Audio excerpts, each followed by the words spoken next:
revisar un poco acerca de las variantes anatómicas de nariz, senos paranasales de interés, ¿no?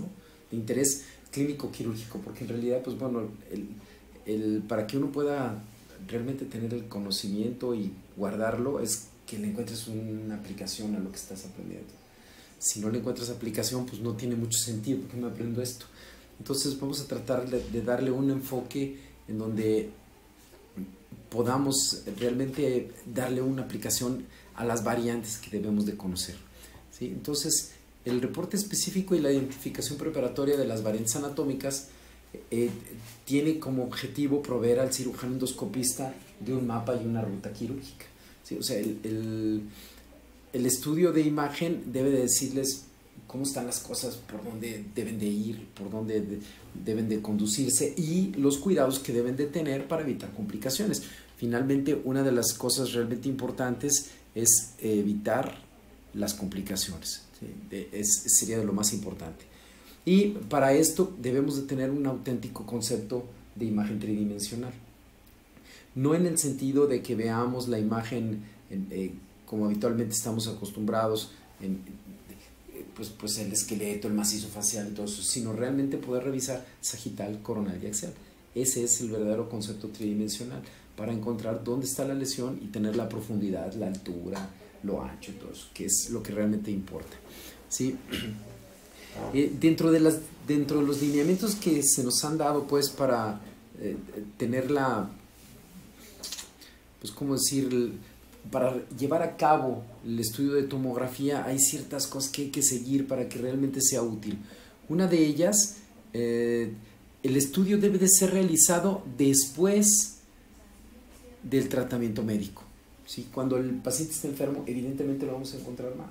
Entonces, el chiste es dar el tratamiento y entonces ver cómo es que queda el paciente y si hay enfermedad residual o si hay alguna variante anatómica que esté condicionando que ese paciente no se mejore. Luego, por otro lado, hay quien utiliza descongestionantes hasta 15 o 20 minutos antes de iniciar el estudio para tener retracción de los cornetes y poder visualizar mejor las estructuras anatómicas. Aunque no todo el mundo está de acuerdo en esto, hay quien lo hace y es respetable. La tomografía, después de la cirugía, idealmente debe ser 8 semanas después, para que haya pasado el proceso fibrocicatricial, el proceso del edema, todo eso, y entonces podamos ver realmente cómo el paciente está quedando después de su procedimiento quirúrgico. En el concepto volumétrico tenemos que entender que la tomografía, esto es lo que está adquiriendo cuando estamos haciendo la adquisición con tomografía helicoidal, así es justamente como se ve, ¿no? En el proceso. Vamos de abajo arriba y esto es lo que la máquina, podríamos decir de alguna forma, va obteniendo, y podemos hacer reconstrucciones en sentido coronal con la misma idea. Vamos de adelante a atrás, ¿sí? Y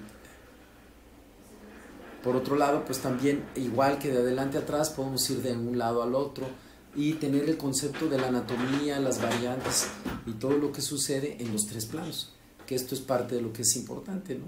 Entonces, pues realmente ese es parte del concepto tridimensional en la exploración de los senos paranasales. Y pues bueno, se pueden hacer estas cosas como de reconstrucciones en tercera dimensión, donde podemos tener imágenes con las estructuras óseas, podemos, como en este caso, ¿no? O sea, aquí vemos, se puede ver el hueso y lo podemos ver en lateral, de frente, agacharlo, levantarlo, o en el plano que nosotros queramos, o poner una reconstrucción con piel, o bien incluso hacer imágenes compuestas. Por ejemplo, esta que está aquí, si ustedes se fijan, tenemos una mezcla de las partes blandas junto con las estructuras óseas, de forma que aquí podemos encontrar que está el hueso nasal, ¿sí? Y si ponemos un poquito de atención, aquí está el cartílago lateral superior y aquí abajo estaría el cartílago lateral inferior, ¿sí? Entonces estamos viendo en una sola imagen tanto estructuras óseas como cartilaginosas, o incluso podríamos hacer, si queremos ver cómo es que está neumatizado todo, tener la imagen con ventana para, pues solamente para el aire, ¿no? Y pues bueno, aquí una mezcla de todo lo que se puede hacer. Realmente gran parte del límite es nuestra imaginación. Por otro lado, también se pueden hacer exploraciones como del tipo de la endoscopía virtual. en donde pues podemos hacer una, pues tal cual, una endoscopía, una navegación a través de esto. Lo único es que tenemos la desventaja de que no tenemos la superficie mucosa, no vemos el color, no vemos si hay alguna úlcera, no vemos si hay alguna pequeña malformación vascular, lo que sea, pero desde el punto de vista estructural sí podemos ver muchas cosas, que el septum esté desviado, que algún tumorcito que está obstruyendo ahí las estructuras, y podemos ver tanto desde la región anterior, que es la narina, o podemos verlo desde la región posterior como las coanas. Y entonces, pues bueno, esto es verdaderamente interesante. Pero bueno, ya entrando a lo que es el tópico pues de la anatomía, tenemos que ir dividiendo la anatomía en diferentes partes, ¿no? Ahorita vamos a revisar un poquitito de lo que importa en la pirámide nasal. Ahorita estábamos viendo cómo la mezcla de las ventanas nos permitía ver en esta zona el hueso nasal, luego el cartílago lateral superior, el cartílago lateral inferior, pero entrando al detalle de la imagen, ¿cuál es realmente lo que nos importa de esto?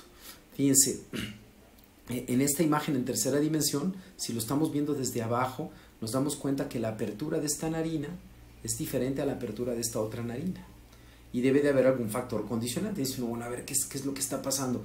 Una de ellas puede ser que se colapse el cartílago y nos condicione una menor apertura de la narina, o bien podríamos tener que el septum se encuentre desviado y también nos disminuye la amplitud. Eso en la imagen, ¿dónde es donde lo vemos? Pues justamente lo podemos ver en esta área, ¿sí? Aquí esta es la zona del vestíbulo nasal y acá arriba la zona de la válvula nasal. Aquí vemos la narina estrecha, que también se encuentra condicionada por la desviación de la columela y por la desviación del septum. Entonces, evidentemente tenemos una menor neumatización de este lado comparativamente con este. ¿Sí? En el plano axial, ¿dónde es donde vemos esto? Pues justo en un corte bajo. Aquí vemos la desviación septal en la parte baja, que incluye parte de la columela. Estamos viendo por otro lado la zona del cartílago, y si quisiéramos nosotros ver aquí en esta área, pues bueno, vemos que esta zona está menos neumatizada que esta zona que está acá, hablando de la región del vestíbulo nasal. ¿Sí? Entonces es importante que tengamos muy en cuenta eso, ¿no? Ahora, si hacemos un corte un poco más alto, o sea, esto que vimos aquí es un corte en la parte baja, ¿sí? Estamos hablando del vestíbulo, pero si nosotros queremos hacer la evaluación de la zona de la válvula, entonces tenemos que hacer un corte más arriba, por abajo de los huesos nasales, y en este caso tendríamos, aquí está el septum desviado hacia acá, tenemos aquí la región del cartílago lateral superior y lo que debería de corresponder con la región de la válvula nasal aquí, y esta otra válvula estrecha. Esto desde el punto de vista funcional es muy importante, muy importante. De hecho, ahorita si quieren hagan el ejercicio, toquen con sus manos, con sus dedos, con el pulgar y el índice la zona donde está el hueso, ¿sí? Ok, entonces ahí si ustedes se apachurran no pasa nada, pero si tocan un poquito abajo, justo donde terminan los huesos nasales, ¿sí? Poquito, se apachurran y tratan de respirar, ya no se respira igual. Sí, esa es la válvula, justo esa es la válvula, esa es la importancia. Un paciente que tiene mal neumatizada la válvula tiene mucha repercusión funcional, ¿sí? Y por otro lado, si levantan la punta de la nariz y respiran muy bien porque la válvula se abre. ¿Sí? O sea, es una estructura muy pequeña con una gran repercusión desde el punto de vista funcional, ¿sí? Entonces eso hay que tener mucho énfasis. Y pues bueno, hablando del septum, puede haber muchas circunstancias que compliquen la función y que tienen importancia por otro lado quirúrgico. Por ejemplo, fíjense, esta neumatización del Böhmer. Dice uno, pues mira, está parcialmente neumatizado el septum, ¿no? En la región posterior-superior, que es extensión de la neumatización del seno esfenoidal, aquí. Y dirían, bueno, ¿y a mí qué que se neumatice? No, en realidad sí tiene importancia. Si ustedes están planeando, o su paciente, su cirujano, está planeando hacer una cirugía transepto esfenoidal y abordar hacia acá, encontrar esto puede llegar a ser una dificultad en algún momento de que el médico quiera abordar y llegar hacia esta zona. ¿Sí? La neumatización podría llegar a estrechar en tal punto que de repente no lleguen con facilidad hacia la zona del receso esfenoetmoidal o hacia la zona del rostro esfenoidal. Podría impedir de alguna forma el abordaje hacia la región del rostro esfenoidal. Pues bueno, el septum puede condicionar muchas cosas desde el punto de vista funcional, relacionado con la respiración, y por otro lado también desde el funcional, desde el punto de vista del drenaje de las cavidades o perpetuar enfermedad inflamatoria en la zona, ¿no? Y pues bueno, se fijan, puede haber desviación septal baja. Aquí el septum parece incluso parcialmente luxado respecto a la premaxila. Si se fijan ahí cómo se forma, se puede llegar a formar espolones realmente impactados contra la pared lateral nasal, como podríamos ver aquí. Y pues bueno, puede haber incluso una mezcla de lo que es la neumatización del Böhmer y la desviación septal, como lo habíamos comentado. Entonces, pues bueno, todo esto importante pues que lo tengamos en cuenta y que cuando lo observemos lo consignemos en nuestros reportes. Hablando del cornete medio, tenemos que entender que tiene inserción en los tres planos, ¿sí? Tanto en el sagital como en el coronal como en el axial, ¿sí? Y hablando del cornete medio, pues bueno, las dos principales malformaciones es la concha bulosa, que puede ser entre el 24 y el 55%, y por otro lado también tenemos el cornete medio paradójico, que es hasta en un 26% de la población, ¿sí? Puede ocasionar, fíjense, este es un concepto muy interesante, puede ocasionar desviación septal y obstrucción del infundíbulo etmoidal. Entonces podría tener repercusión en septum y en el infundíbulo etmoidal, ¿sí? Esto tendría que ver con el drenaje de las cavidades, ¿sí? Y esto con el flujo del aire. Pero es importante ver qué ocasiona la desviación septal. Esto significa que de repente podemos encontrar una concha bulosa como esta, ¿no? Está la concha bulosa y el septum aquí en este sitio y no hace nada, pero en ocasiones el septum podemos encontrarlo desviado con una gran concha bulosa que está condicionando o perpetuando la desviación. Entonces hay que tener cuidado con eso para ver cuándo no solamente hay que hacer la cirugía del septum, sino también hacer una cirugía sobre la concha bulosa para evitar que después de alinear el septum se vuelva a desviar, porque si no arreglas la concha se perpetúa la desviación septal, ¿sí? Entonces eso es muy importante. Cuando encontramos neumatización de la lamela, también le llaman celdilla de Grunwald, es una variante ahí, pero puede ser neumatización de la lamela. No hay que confundir la neumatización de la lamela con celdilla etmoidal, pero bueno, estas son las dos variantes más comunes, ¿no? Una de ellas, ya lo comentábamos, la concha bulosa.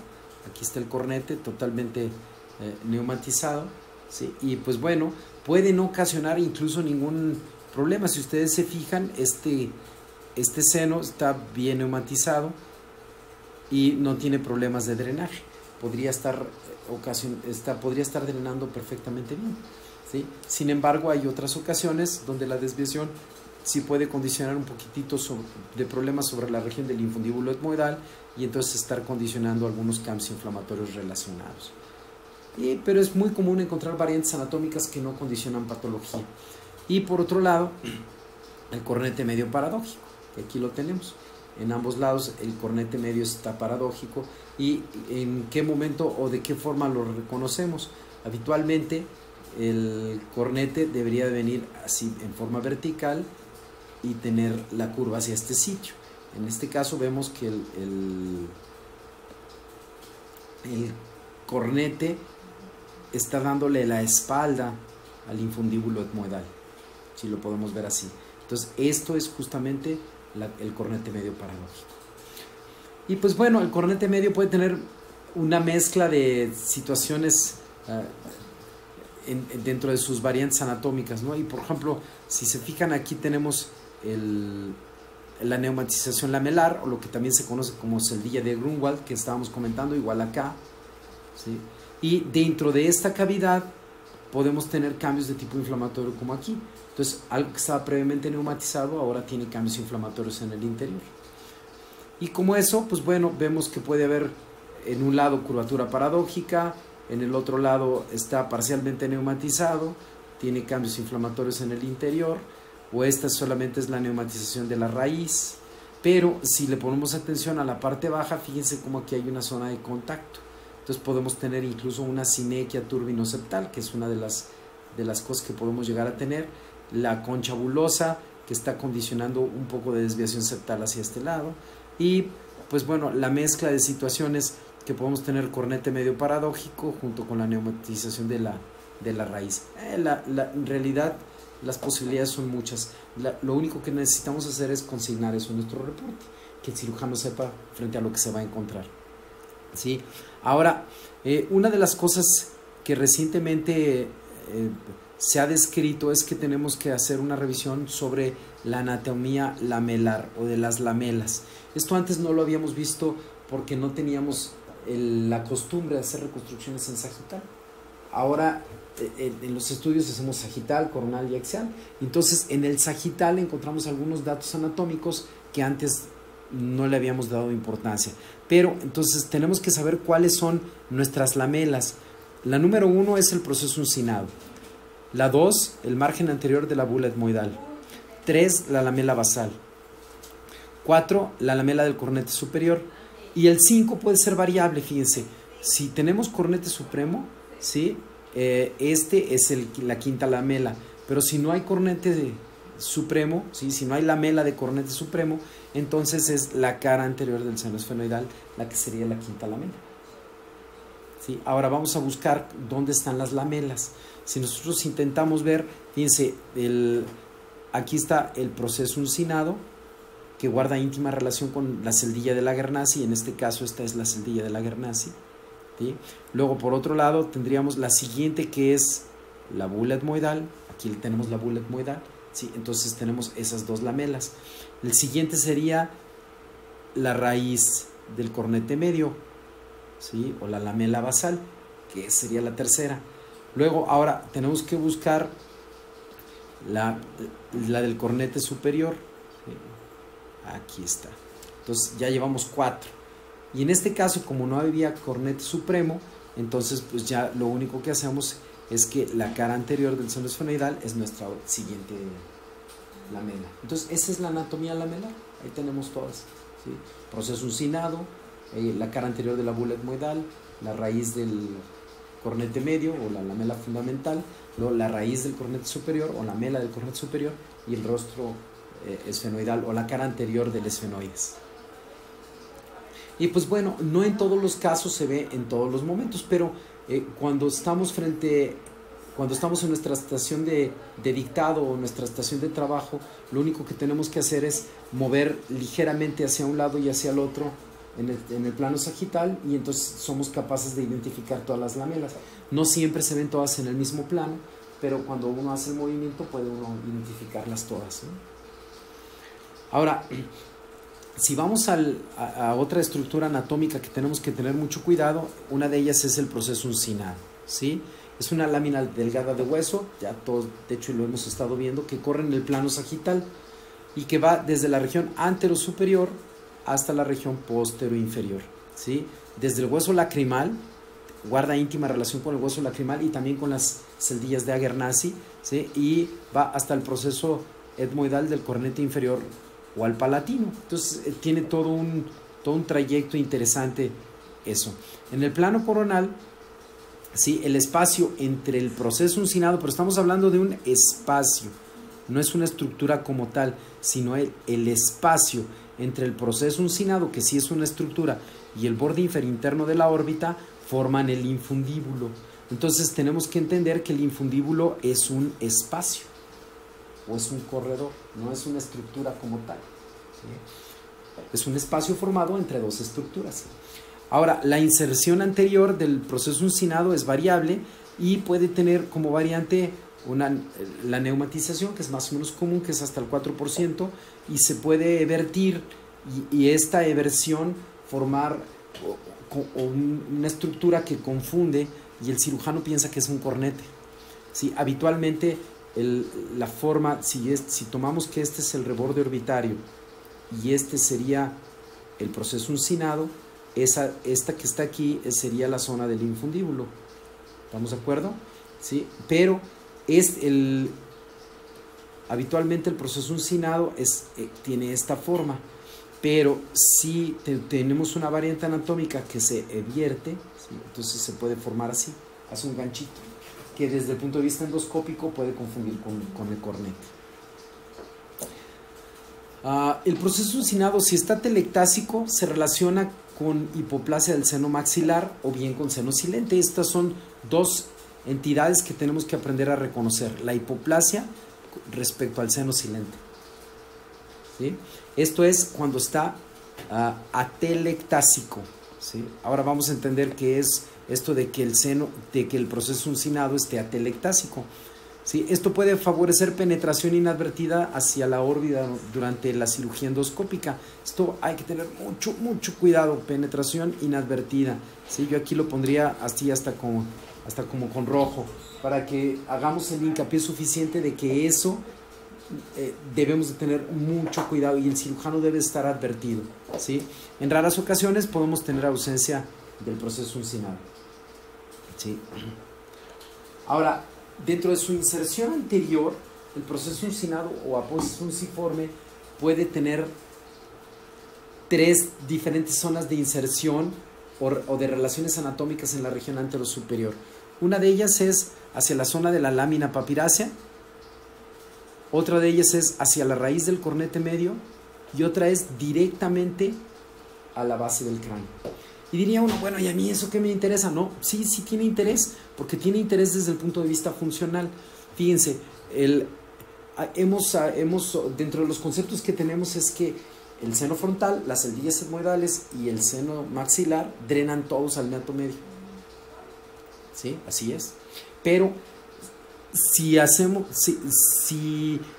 nos fijamos en el proceso uncinado, podemos entender que hay algunas variantes. Fíjense, el seno frontal compartiendo vía con el seno maxilar. Ese no ayudó mucho ese color. Vamos a ponerlo en otro color, ¿sí? Entonces, esta vía se dirigiría hacia acá, ¿sí? Igual, si el proceso uncinado se inserta en el cornete medio, es lo mismo. Y entonces podemos tener sobreinfección de una cavidad con la otra por la relación que guardan. Sin embargo, en los casos como este que vemos que está hacia la lámina papirácea, entonces tendríamos un drenaje independiente de este hacia acá, y en la región posterior este drenaría aquí, pero serían independientes justamente por la división que ocasiona el proceso uncinado en la región anterosuperior, ¿sí? Entonces, esta es parte de la importancia funcional y anatómica que tendría esto. Si nos vamos a las imágenes de abajo, fíjense cómo aquí está el proceso uncinado, lo podemos seguir y va hacia la zona de la base del cráneo, ¿sí? Este otro, el proceso uncinado, viene aquí y venimos a la lámina papirácea, ¿sí? Este que está acá viene y guarda íntima relación también con el cornete medio, ¿sí? Entonces, esto es parte de lo que hay que entender. Quitamos las líneas para que lo puedan ver ustedes mismos.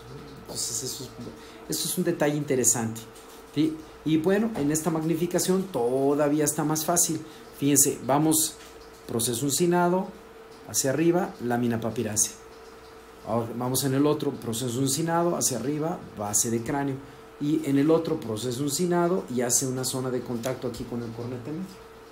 Entonces, todo esto con sus debidas repercusiones funcionales. El cirujano, antes de entrar a hacer una cirugía de esta zona, debe de estar consciente de que esa variante existe y, pues bueno, ya hacer su planeación acerca de qué forma va a abordar las estructuras que le interesa abordar. Y, pues bueno, también otra de las cosas interesantes es que de repente encontramos que en el lado derecho el proceso uncinado puede tener una inserción y en el lado izquierdo puede tener otra.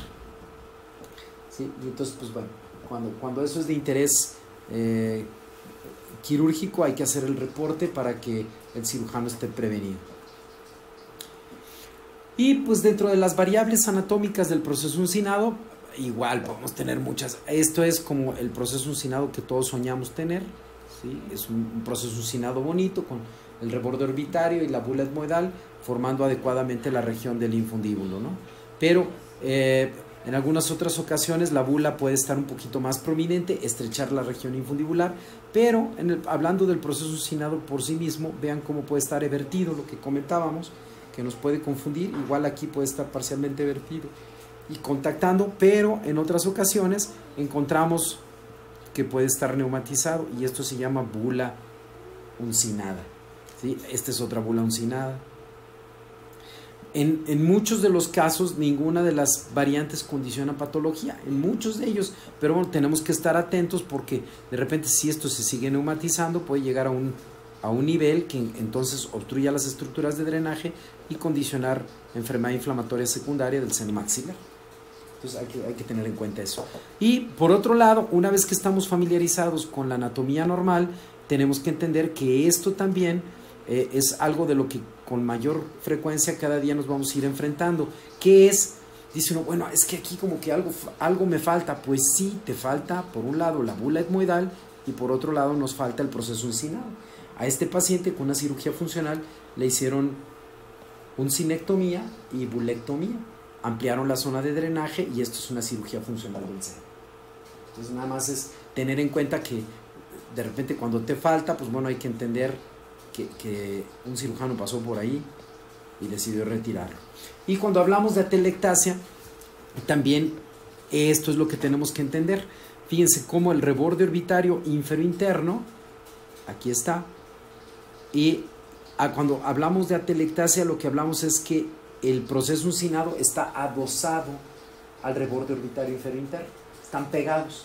Entonces, ¿qué es lo que sucede con esto? Bueno, pues no entra aire, ¿sí? Y no permite que esto tampoco drene. Una de dos. Entonces, si nunca ha entrado aire, de alguna forma, esto que está aquí puede ser solamente tejido fibroso en una cavidad que pudo haberse desarrollado y no se desarrolló.